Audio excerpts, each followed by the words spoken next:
Another day in Huskerville, USA,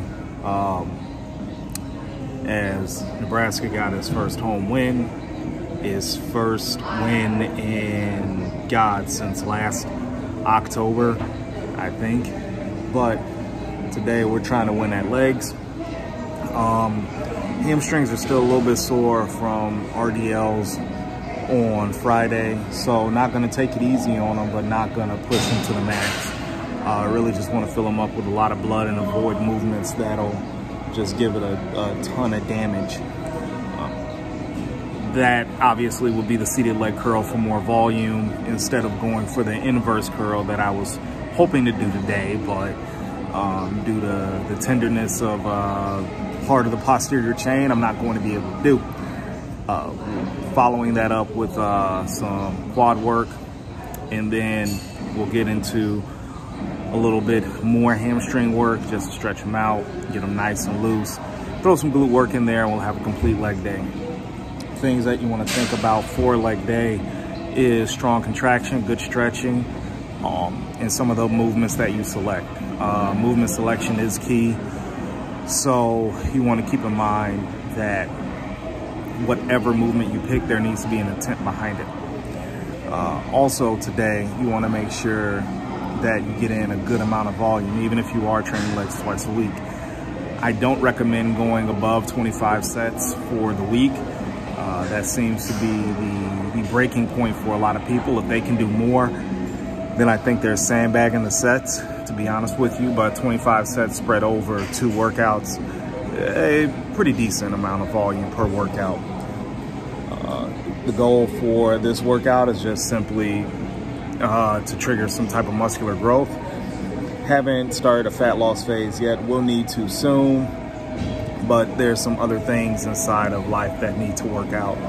But consistency is here, and it stays. You just got to do your workouts sometimes. Just get in, do your workouts, and good things will come. So without further ado, let's get to work.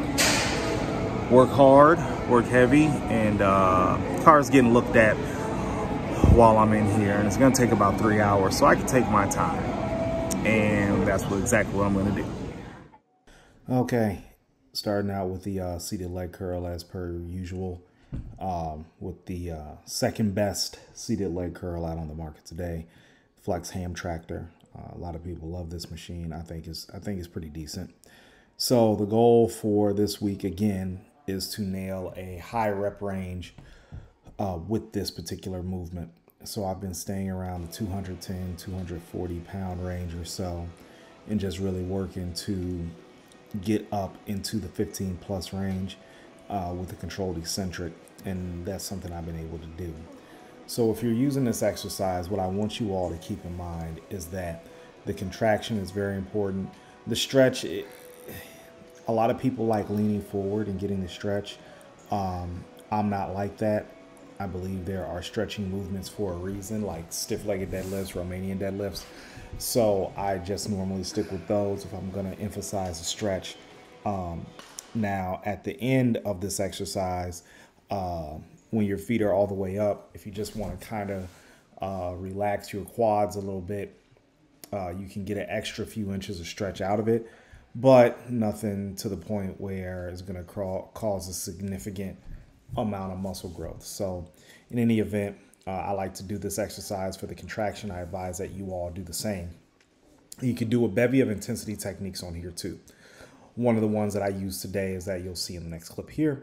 I used a cluster set for 4 reps over 6 sets. Basically the muscle style format, without going to absolute failure on my 4th, 5th, or 6th set, much like Scott Stevenson recommends if you're going to use a muscle round. So these are just simple cluster sets to get in a little bit more volume to bring up a body part that I would like for it to grow. The entire posterior chain is important to bodybuilders, and I'm not sure why it's so neglected. We have to look at the entire posterior chain if we're to convey a look of power on stage as a complete chain all the way from your traps down to your calves, and your hamstrings and glutes play a big part. So if you're not training your glutes, if you're training your hamstrings subpar, what I'd absolutely recommend to you to do is to train them multiple times a week. But before you even do that, you have to make sure that your intensity and your intent is there, and your ability to create tension before you even initiate the movement. Now, if you're a beginner, just simply doing the movement for reps and for sets will give you that type of development that you're looking for, at least in the beginning. But when you get to have wear and tear on your joints like I do, and then you get to then you have that desire to build new muscle like I do, things get a little bit iffy, and then that's when you have to be smart about your training and pick those movements and pick those rep ranges and sets that don't hurt you too much. So moving on after that ramble, glute bridge by the, as you can see, the Booty Builder machine.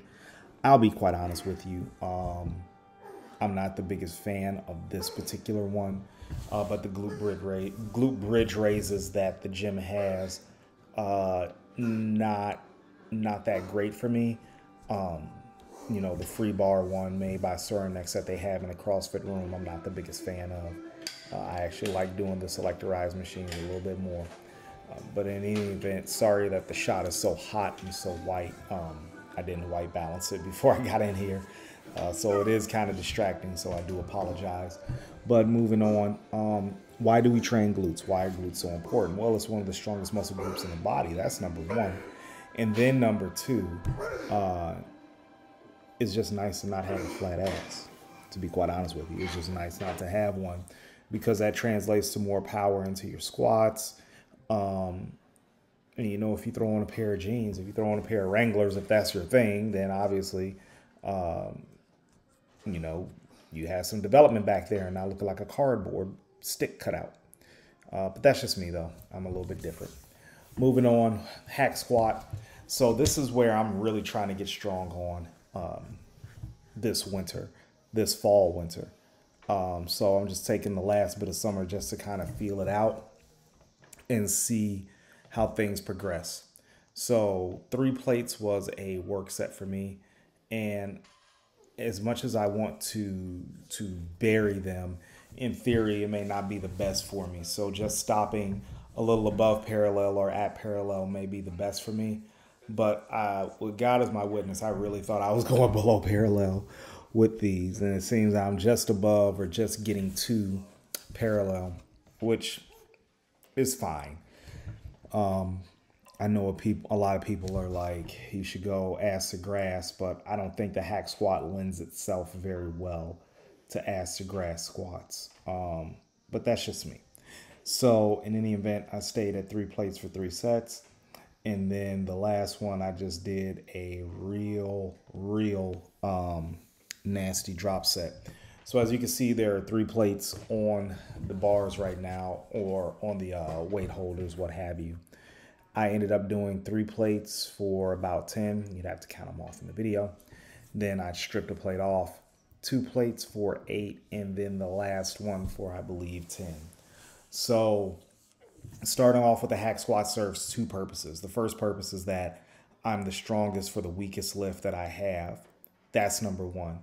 Number 2, I can put all of my energy into this lift and not sandbag the rest of the workout, but also at the same time put some urgency toward the other body parts, right? So I want to get in, get out, and leave that alone, whereas I can kind of take my time on the hack squat. So with that being said, this drop set was a little bit killer. It's a little bit more heavier loading than what I would normally do.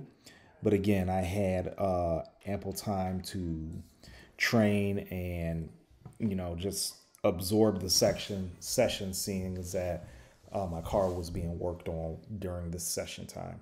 So the advice that I have for you older guys, if you're attacking the hack squat, is attack a manageable weight. Utilize your intensity techniques like your drop sets and whatnot. And then on top of that, just have fun with it. Because 9 times out of 10, you're not putting a bar on your back. So you definitely want to make sure that you're getting some type of squat stimulation via some type of squat variation. Now, up next, we have the Arsenal Strength. I just call this the Big Bertha because that's the only way that I can remember it. It is the Big Bertha leg press. So I really don't know who constructed this leg press, but I don't appreciate it at the very least. It is very heavy. It is very unforgiving. And 5 plates just weighed a ton. As you can see, I'm doing 4 plates here. I'm trying to have a full range of motion, but it's not working. So I basically have, I basically need to record my lifts so I could go ahead and get them corrected, so to speak. But in any event, this is a big time leg press. It hurts a lot. It doesn't physically hurt, but it makes you question life. That's for damn sure. So if you can't handle 8 plates on this, then I wouldn't even mind too much because as you can see, 5 plates was incredibly difficult. And I thought I was going super deep. I wasn't. So maybe it's good that I'm putting this YouTube video out just to show myself that, hey, you're not going as deep as you should be when you're on this machine. So if anything, record your lifts, look back at them for review, and in retrospect, just work towards getting into that good position. Up next, we have leg extension. 3 plates on the Prime machine. This one that you see right now is merely 2 plates for warm-ups. So not going to spend a lot of time here, but what I will say is that leg extensions are probably the purest quad exercise that you can do. I know a lot of people claim knee injury or whatever. Guys, you can just stop that. We know you don't have a knee injury. You probably sucked as a basketball player. But what this does is that it really gives you a strong contraction with your quads. Like I said, it's purely a quad-based movement. You can do a lot of variations with this particular machine. So if you're not the best, keep working on it. Trust me, it will pay off in the half and the leg extension. All right, it is a wrap here at Bob's today. Really good workout. Was able to take my time. Sorry for the shaky camera. I got it set up on a reverse hyper. Real good one today. Was able to take my time. Wasn't rushing. Waiting on this car repair estimate. Hopefully it doesn't screw me and the wife over too bad. Or else we'll be looking for another used car, which is always wonderful, especially in this climate. So whatever. But again, good day today. Really working hard on trying to improve my hack squat performance. I'll get back to transformer bar squats at some point, but right now really just working on the hack squats and just trying to make the legs bigger, working up in a higher rep range. If you noticed, I did a drop set. I really don't do those very often, especially on movements like that these days.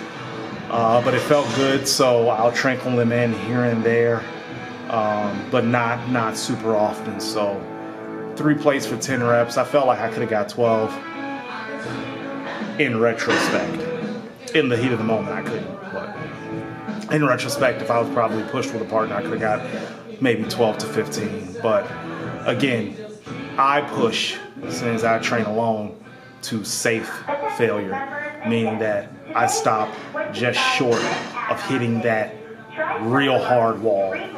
Because when you do a set, if you notice, you have 2 walls. You have a wall where you just kind of stop and you can regroup and do more.